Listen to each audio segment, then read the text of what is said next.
everyone, and welcome back. So I'm not going to do a review right now. This video today is going to be talking a little bit about dystopian novels and famous novels and what we can learn from them. I think the state of the world, specifically the country that I live in, is absolutely asinine. And we to the world are the villains, despite the fact that the vast majority of the United States citizens do not agree with what the government is doing, know 100% that it is illegal, and we are fighting every single day. And we kind of feel like hostages in our own country. And I know the easy thing for people from other countries to say is just get out. But a few little facts about the United States: everything is tied to work. Our banks, our insurances, our livelihoods, our day-to-day finances, everything is tied to working in the United States. Social Security, when we, I guess, retire, but Social Security's going away because they're spending it at an astronomical rate. Education and being able to pay for education. Our education in its own right is like shit. Our food, our grocery stores are connected to our bank accounts very easily. There are a lot of grocery stores around here where you have to scan a membership card to go in, and all of that is taken immediately out. We live by almost entirely debit and credit cards over here, and credit score is a huge thing, although mine is absolute crap and I don't even care. We're just a giant country of debt, and we as a nation, I say we, I keep saying we, but like I don't like claiming the United States as my home country, despite the fact that I am from the United States.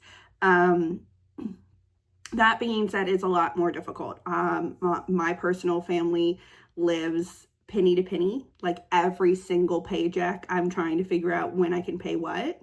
And I know that most people live the same way. Right now, we cannot afford gas. We cannot afford basic groceries. I have chronic illnesses and diagnoses and a lot of medical debt as well. I am one of the very few who do not have student loan debt, and I'm very lucky to not have that, but that is not the story for the vast majority of the United States. So it's very, very difficult for us to say we can up and leave when we can't, especially since if you live in the United States, you know that ICE is raiding all major cities, or quite a few of them. Missouri, even though we don't see it on the social media right now, is still getting absolutely, attacked all the time. Minnesota is just as bad. Philadelphia is starting to get bad stuff. New Orleans, right near where I live, had it for a very long time, and they left, and then they came back. And driving to work almost every single day, I see at least one ICE raid, and I can't pull over to help because in my own right, I am not physically sound to do anything other than videotape, and they will arrest you if you try to videotape right now. It is a very violent, unhealthy, unsafe place to be in the United States, and I suggest if anyone plans on visiting, please do not do so. That being said, and in doing that and discussing this, it's going to be not a long video, but you can learn a lesson about perseverance, about fighting the man and the government, and about justice relatively easily from most books these days. It is a through line of most lessons in books. It's a very important one, and it's for the underdog. The underdog is the working class. So books like Harry Potter, which I know we don't really like to talk about. We don't like her. But it is a book that you can learn a lot of lessons about. It's almost a copy and paste of World War II, as is any of the Star Wars storylines. Now, the canon books that have been continued after George Lucas's main group of stories have a lot more in depth of the fight between good and bad. But if you didn't like Voldemort and you were cheering on Harry and his friends, you were the side of the resistance. You were the side of the innocent, of the people that, of the everydays, for this example, we're putting in the United States citizens as opposed to the government at large. If you read, easiest one, the Hunger Games series, and you cheered on Katniss Everdeen, you were the side of the resistance. I mean, that's very close to what we're living in right now, or we're getting really close. If you read the Lord of the Rings series and you cheered on Frodo, you were the side of the resistance. You were the side of the good. So if you don't understand, or you're not fighting against it these days, and I'm not telling you to do so, but if you cheered on the good and the resistant in the books, then morally and ethically you should be, not saying you will, or like I'm not telling you to do it, but it would make sense that morally and ethically you should be cheering on the people who are protesting, the people who are fighting against the government, the people that are fighting against ICE, the people that know for a fact that what's happening in Iran is wrong, what's happening in Cuba is wrong, what's happening in Venezuela is wrong, what's happening in all of these other countries, the Sudan, Qatar, like all of them, it's wrong. Ukraine is a good one. That's a perfect example. All of these countries where we're policing, we shouldn't be. We just leave it at peace. Power is only good to an extent. Your self-power is more important than power over others. Rant ended for that. But just keep in mind that when you're reading a book, usually a fantasy book, usually somewhat political book, reading is political. It is important to education. It is important to learning. It is important to know the good, the bad, the ugly, and what to do about it and what to prepare. You could learn a lot from a zombie book. You could learn a whole lot from World War Z by Max Brooks. You could learn a whole lot from the subsequent books with it. You could learn a whole lot about how to survive and how to fight against the powers that be in all sorts of books of pop culture. I mean, Fourth Wing is a great example. Anything these days, any of the Sarah J. Maas books is a great example. A lot of books that are just contemporary romance, but it's woman empowerment. That's still a great example of what you could learn. And these are some books that I think everyone should read. And we're going to go over them. First Orwell's Animal Farm. I don't know if you can see it. It's a history of the revolution, of revolting when things are wrong, the excuses that are forthcoming when everything is planned for us and we're treated poorly, and what happens when the smaller people, the lesser people, get smart and recognize and start revolting. So, very small book. My version has 95 pages in it. And I think, I know this one's falling apart, but phenomenal read, quick read. It's still, I think, taught in most schools and very important. The next is Lord of the Flies. What happens? What happens when there's no rules? What happens when power is a craving? What happens when you're not educated? What happens when there's no trust, when there's no community, when there's no respect? Everything goes wild. And it goes back to primal times when we didn't have fully formed prefrontal cortexes and we were just living off survival and territory.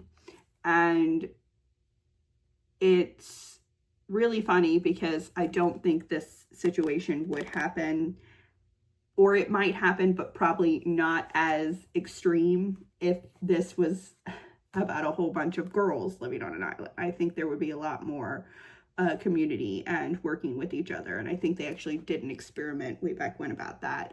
But yeah, this is about a bunch of boys on an island by themselves, basically losing all train of rationalization and thought. But it has very strong intentions of the importance of collaboration, of working together, of trust, of respect, and what can happen when none of those things are planned. Wildness and craze happens. A little bit of power makes a lot of people crazy. The Giver. The Giver is a story that is also taught. I think most of these are possibly still taught in school. The Giver is somewhere where there's no war, there's no pain, there's no fear, because only one person has it. The memory of the things of the past is given, the giver, to one specific person who has the responsibility of knowing all these things but not telling anyone. And it's what happens when we don't learn from our mistakes. All we do is we live red pill, blue pill, like the Matrix. And once he learns about the truth, he wants to tell the people about the truth. He doesn't believe in keeping the truth from anyone else. He learns a lot of really difficult lessons, and he tries to break that mold. And this is incredibly important. It is a beautiful book, and it is continued to be a lesson that has been taught time and time again. A movie starring Jim Carrey called The Truman Show is basically The Giver in movie form. Next. So this one is not technically dystopian. This is small stories that support women's empowerment. It's called The Women Who Run with Wolves by Dr. Estes. And it's stories and myths about the wild woman archetype. A lot of times in our culture, specifically in the United States and in some very regimented, male-dominated countries and civilizations, a woman who is strong, independent, and free-spirited and has her own beliefs and has her own opinions and does her own thing without the needs of others or needs of men, which is usually the case, is considered a wild, crazy woman, like just absolutely horrible. How dare she have thoughts and education and all of these things? Because a lot of times in society, we want to hold women down, and I do not believe in that. As a woman myself, but just as a human being who understands that women give far more to society than men do. And that is the trick of brainwashing us into believing that we are not good enough. So this is an incredibly phenomenal book. There are quite a few well-known celebrities, people of society, people of history, the people of politics. There's so many people who request this book, and I am one of them, even though I am not any of those things. I'm not a celebrity. I'm not like a person of power. I'm not a person of history or any of that kind of stuff, but it is an incredibly intelligent book. It's an incredibly well-written book, and it's phenomenal. It is a little bit longer. It's about 600 pages, but it's definitely worth the read. The next one, which was I don't know if it's HBO or Hulu series, was The Handmaid's Tale by Margaret Atwood. It is about the Republic of Gilead, which was a slow to form changes that made a religious separation in the United States. And now there are handmaids who are forced to basically be raped once, as often as possible, till they get pregnant, so that their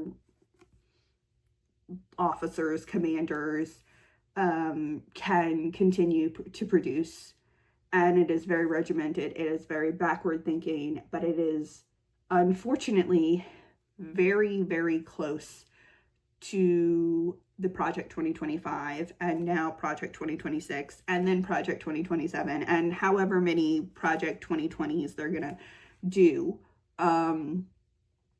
And we are seeing a very quick decline into something similar to this, with the rape of women in the detention centers, of the abortion bans, of the lack of health care for women, the lack of contraceptives given to women, them trying to lower the marriage age to 14, all sorts of things that are just absolutely psychotic. But those things happen in this book, and there's other books to this, and Margaret Atwood writes beautifully.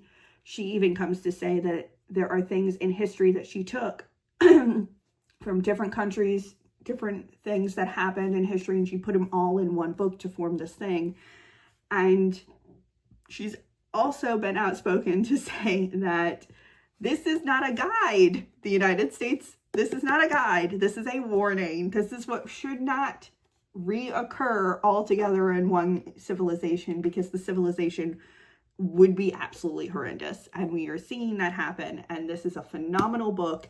It is a really dark, hard book to read, and it is a really dark, hard series to watch on TV, on streaming. So please be warned, it is really rough. But anyway, this is about a fireman whose job is to start fires and burn books and have control, and he likes his job, but he doesn't question anything until he meets a 17-year-old girl who tells him basically to question everything, that things used to be different in the past. And then he digs into it, and all hell breaks loose, and he finds out about censorship and defiance and things that are being hidden from him, basically. This is an older version of the book, but I will say the classic versions of the book, there is one specifically that I really want to get, even though I already have the book, where you literally have to burn the front of the book to see the cover of the book, because the book is about burning books. Anyway, very, very well known. Just think about the book bans going on all across the country right now. It's really, really bad, specifically in Florida right now. They went through like multiple universities in Florida and just like ravaged the libraries, and then threw them all in a giant pile, and I think soaked them and then burned them, and it's all over the internet. But it's like a little bit, you got to go hunting for it because there's so much going on right now. But yeah, so this is a really, really important one. Just know that like books are power. Education is power. A perfect example of that is the change to the U.S. Constitution online.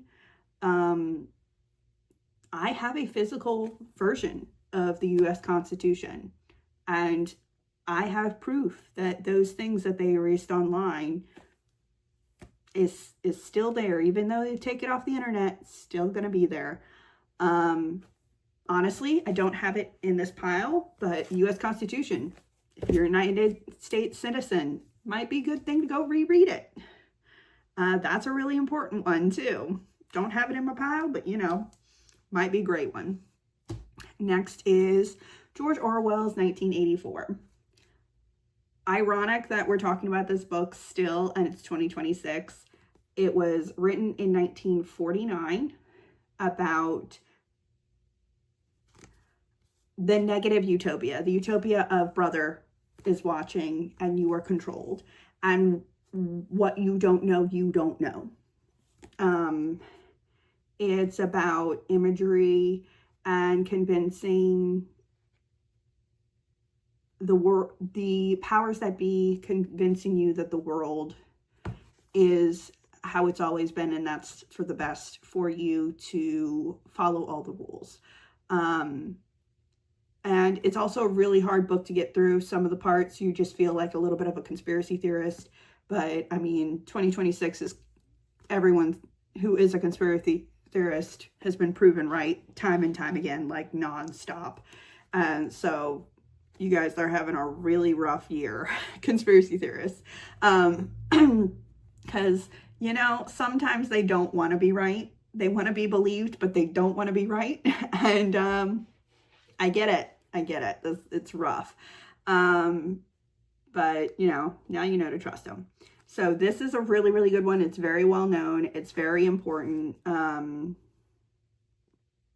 have the 1984 edition of 1984. They had commemorative editions come out in 1984.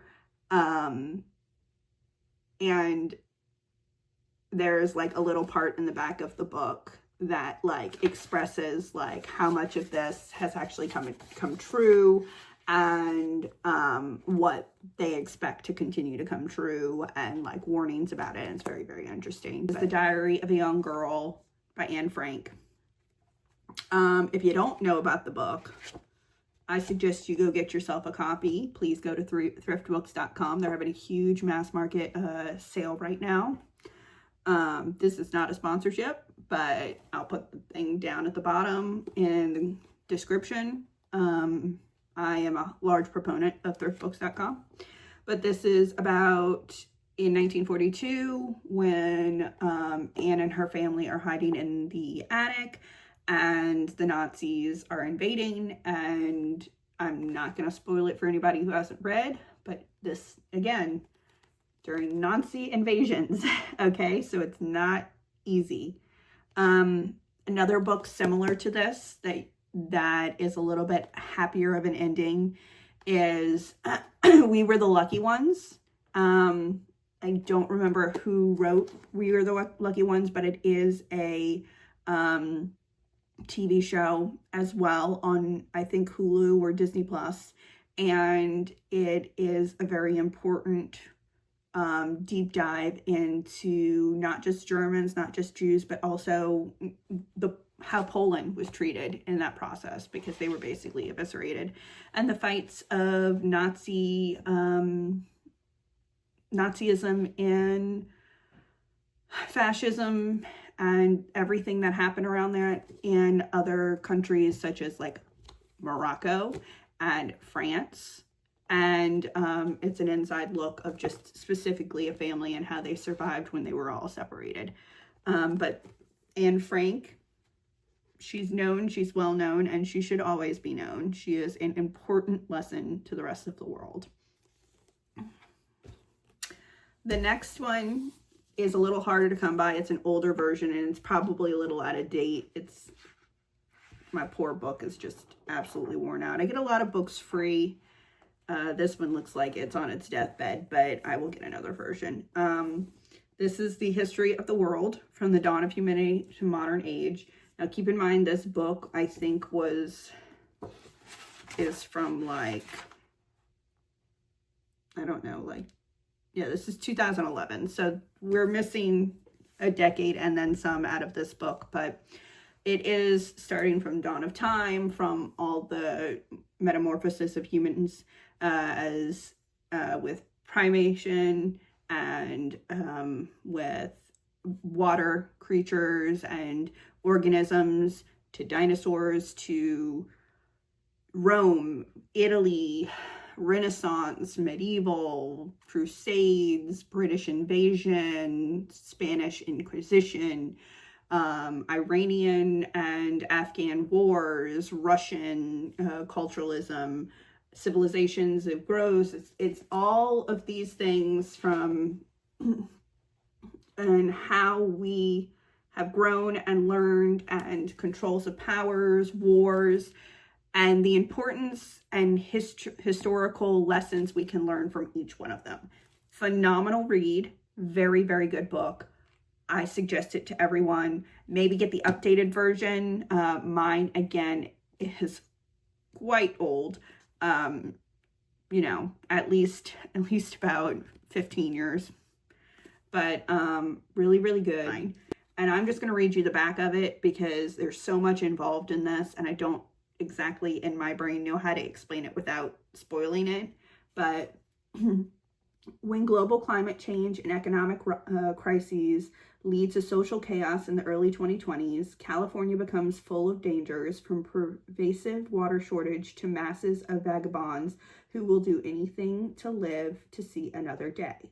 15-year-old Lauren Alamena lives inside a gated community with her preacher father, family, and neighbors, sheltered from surrounding anarchy. In a society where vulnerability is a risk, she suffers from hyper empathy, a debilitating sensitivity to others' emotions. Precocious and clear-eyed, Lauren must make her voice heard in order to protect loved ones from the imminent disasters her small community stubbornly ignores. But what begins as a fight for survival soon leads to something much more: the birth of a new faith and a startling vision of human destiny. Y'all go read it. Go read it. Now, there are some, in my opinion, concerns about it. I'm not a religious person. I do not support someone putting all of their faith in just religion. If that is what you do, that's you. But I personally don't believe in doing that. And that is okay. It's nothing against you, nothing against anyone who does do it. It's just not my vibes. This is very religion and mental health heavy. This is very crisis heavy. Some of these things were going on in 2025, and it was very interesting that the warning of this book, which I don't know what this version is, but I'm pretty sure this book was came out in 2019 or something. The original one was in 1993, and then there's been multiple different editions and changes, and then there's another book with it called The Parable of the Talents, which is the sequel to this, it's a different story, but it's like a connected crossover kind of story, in 1998. And I don't have that book, but I have read it. It is also very, very good and very interesting, and I suggest everyone read this book. You can learn a lot. And the last one is Tender is the Flesh. And I'm going to roll out this video by saying I am not going to explain this. It's a rough book. There's some really hard-hitting things. All of these stories, all of these are really hard-hitting, you guys. These are difficult warnings to listen to because denial is really, really, really hard to overcome. But you should also read. It's not that long. It's maybe 200 pages. Yeah, 210 pages. It's also modern telling, and instead of all the historical ones, I think it will be a new classic, as well as The Parable of the Sower. I hope that y'all have gotten some great suggestions for this.